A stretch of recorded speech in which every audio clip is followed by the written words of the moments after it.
After having discussed in detail the value proposition, let's now develop what we mean by value architecture.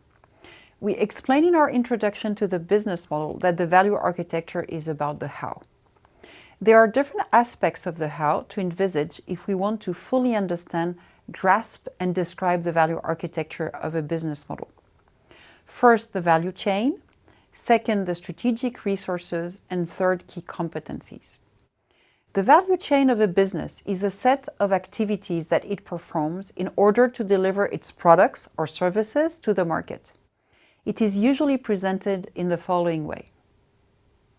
It's of course specific to each business. In our example, a perfume manufacturer. Here is a second example in the service area that we will discuss later. The concept of value chain comes from business management and was first described by Michael Porter in his 1985 bestseller, Competitive Advantage: Creating and Sustaining Superior Performance.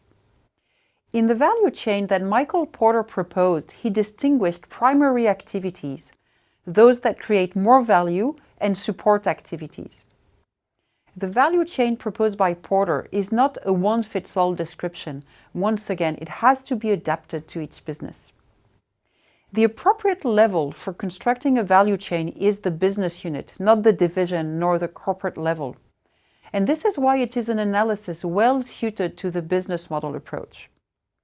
The idea of the value chain is based on the process view of organizations, the idea of an organization as a system made up of subsystems, each with inputs, transformation processes, and outputs.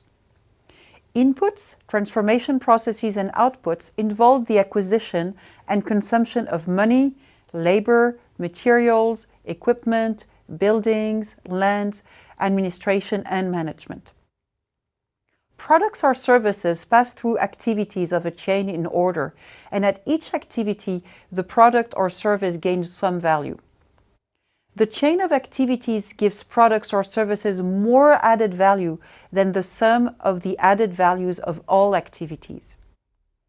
How value chain activities are carried out determines cost and impacts profits. We will develop this when we will speak in detail about the profit equation. In other words, a value chain analysis helps explain the cost structure of a business, but these two analyses are not identical. Let's think of a diamond cutter to illustrate the difference between value chain analysis and cost analysis.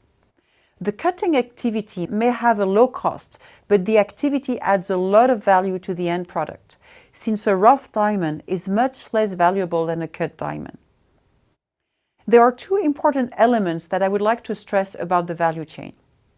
First, that over time, companies have outsourced, which means taken out of the boundaries of the company many activities that were considered less value creating.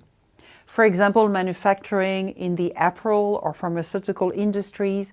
It could be packaging or transportation or support functions such as salary management or accounting. Sometimes this outsourcing has been combined with offshoring, which means going to lower cost countries. In other words, describing the value chain of a business today requires to describe the set of activities within the boundaries of the firm and outside. For example, at Nike, only product development, marketing, and part of the distribution are done in-house. Nike's value chain is open.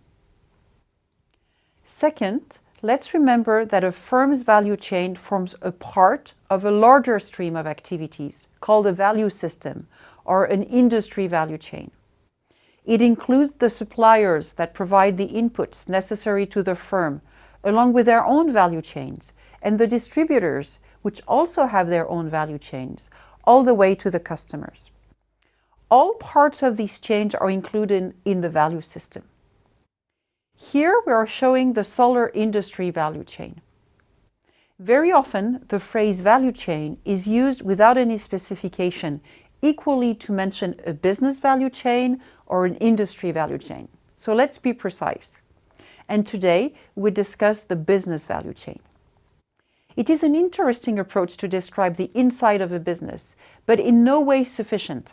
This is why we're going to complete it with other approaches.